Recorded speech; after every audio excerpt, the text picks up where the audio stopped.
చుట్టూరు కట్టే కాంపౌండ్ వాళ్ళ విషయంలో చాలా కేర్ తీసుకోవాల్సిన అవసరం ఉందన్నమాట. ఇది పొరపాటున కూడా ఈశాన్యం పెరగకూడదు. సపోజ్ ఇది నార్త్ ఈస్ట్ ఈ డైరెక్షన్లో వచ్చింది, నార్త్ ఈస్ట్ ఈ డైరెక్షన్లో వచ్చింది. ఈ డైరెక్షన్లో వచ్చినప్పుడు మనం లైట్ వేసినప్పుడు లైట్ వేస్తే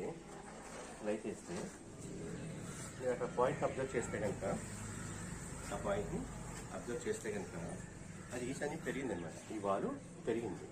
ఇలా పెరిగితే ఈస్ట్ పెరిగిపోద్ది అనమాట, అసలు ఈశాన్యం తగ్గిపోతుంది.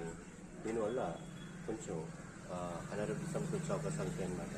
సో ఈ పొరపాటును కూడా ఈ వాయుమూల నుంచి ఈశాన్యముల వరకు మనం నాకు 0 అనుకున్నప్పుడు ఒకే లైన్లో ఎలాగైతే కడతామో అలాగే దీన్ని ఒకే లైన్లో ఉండే విధంగా కట్టాలి. సో ఈస్ట్ 90 degrees ఉన్నప్పుడు మాత్రం ఈశాన్యం